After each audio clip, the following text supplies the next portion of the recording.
Do you have the courage to be yourself? Do you have the courage to face and transform your fears? Do you have the courage to ask for help and support when you need it? I have developed those two distinctions in my life, and I'm going to share an experience with you on how they were developed. When I was in ninth grade, it a situation presented itself to me in my life, and I had to make a choice. I was feeling very unsure of the road that I was going down. I had already done things that I really knew deep down I didn't want to be a part of, as far as drugs came, and also sneaking out and being with the opposite sex, late, not having a curfew. And I realized one time when me and my best friend snuck out and we got into this van of some older boys and drove off that, we really were not being very safe and a lot of things could happen. And I had also started smoking and had tried a few different illegal drugs. And I was at a very young age. I was in ninth grade. And at this time, one of my brothers was also going down a road that was not good and was caught into a situation where he was put on house arrest. And I hated where I was going, and the thought even came to me that if I continued down this path and if I stayed friends with who I was friends with, I was going to end up pregnant before I was 16 and probably addicted to drugs and who knows what else. And so I was kind of scared. I knew deep down that that's not who I wanted to be, and that those choices that I was making were not right in any way. And so I had no idea what to do. And as contention rose between me and my brother, who was on house arrest, I went to my parents and I said, I need to leave. I need out. And I asked if I could go and move in and live with one of my aunts in St. George. And my parents, being as smart as they are, realized that I really did need this change. And I thank them for that. So they allowed me to pack all my stuff, and in ninth grade I moved and lived in St. George, Utah, in Bloomington. And I enrolled in school there and went to school for quite a few months, actually. And while I was there, I was able to be whoever I wanted. I could let go of all of the reputation and all of the things that I had put on myself at my old home in Bluffdale, and I could be who I wanted, who I really wanted to be. And for the first time in a really long time, I had the courage to be myself and to be able to be the person and the girl that I really desired to be, but I did not have enough strength or know-how to change my present form in the reality that I was living in my parents' home, surrounded by my friends and the different things that I was involved in Bluffdale. So at my new start, I was able to start attending the LDS faith, and I was baptized previously a couple years before I moved. And I was able to attend that regularly, and I made a lot of new friends who had really good standards and who were a really good group of kids. And I enjoyed so much of the positive atmosphere that I was surrounded by and the light that I was receiving on a daily basis, surrounded by my new friends and by this new atmosphere, and in a home that had light as their center. And I was able to feed off of that. And I have come to realize that whatever we feed, whether it's positive or negative, that's what grows within us, in our thoughts and our minds and our hearts and all around us. that energy that we carry, whether it's positive or negative, comes from whatever we feed.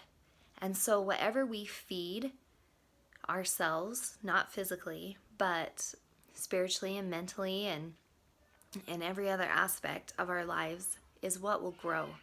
So if we are creating negative and darkness and disempowering thoughts and movements and actions, then that is what is growing.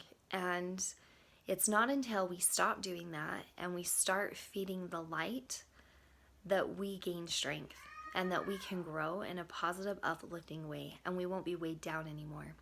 So this transformation happened.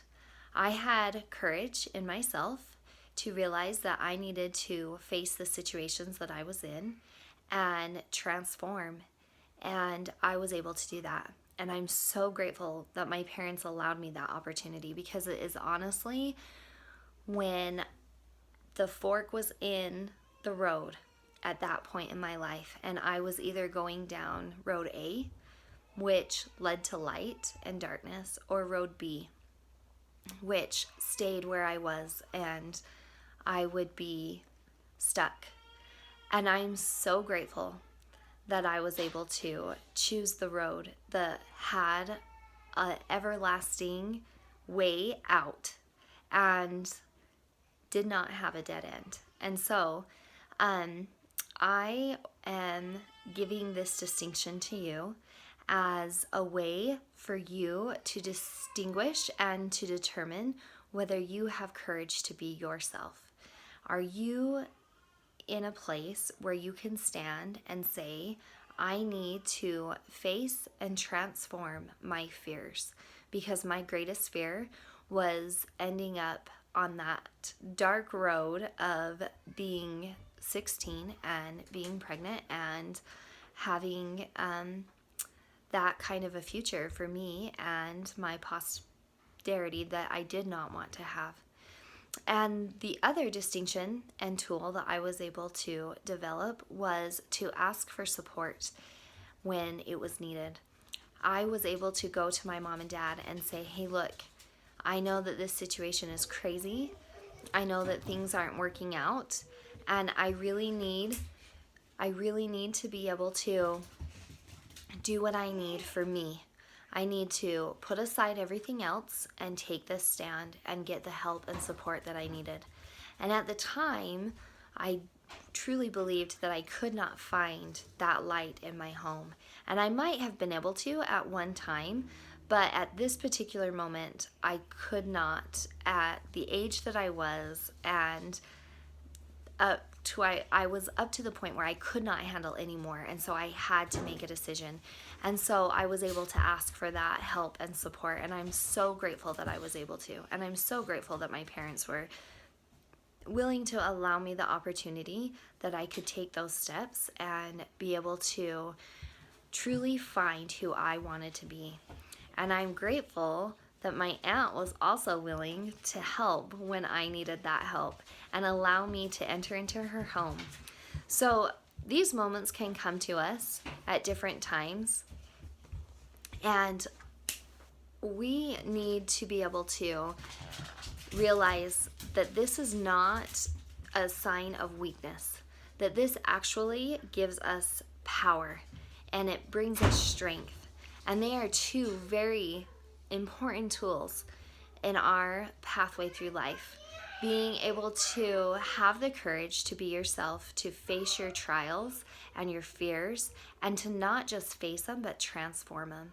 And then it is also an extremely important tool to be able to ask for help and to be able to say, I require support.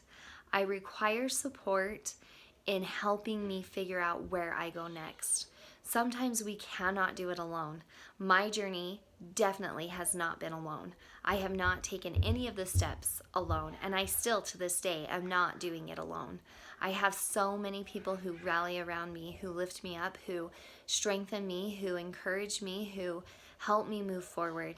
When I don't know something, I have someone I can go to who can give me the knowledge that I'm lacking. These are important tools, and I hope that you will use them and put them to practice. So if you are in a point in your life where you are needing some courage to be who you really want to be, use these tools. Take these tools and utilize them in your own life. Put on the strength to be able to face your trials and your fears and transform them. And if you don't know exactly how to use this tool, reach out to me and I can give you some coaching on how to use it, how to fortify those decisions, and how to use it to strengthen you and to put you on the path that you really want to be on, the path that you really desire, but the path that you're currently on, you're too afraid to ask for a change because you've been on that path far too long and you think it's almost too late. I am here to tell you, brothers and sisters, that it is never too late to overcome obscurity. It is never too late to use any tool you have in your reach to strengthen yourself and overcome and rise. And if you need to have the opportunity to ask for some help and support, just remember we all require it. And honestly, the person who asks for help has the courage to be themselves and to realize that everyone needs support. Everyone needs someone else to help lift them up and strengthen them and sometimes show them the way. Reach out to me and post in my comments and let me know if you need further training on these tools and how to use them and utilize them in your life personally. And I can help guide you and direct you on a personal level instead of as a whole and give you some personal insight. I am looking for one more client to work with one-on-one this quarter. And I am also creating a subscription group if you guys are interested in having some training once a month that would be a little bit further. Let me know and I will keep you posted on these updates. Have a wonderful night and I'll see you tomorrow.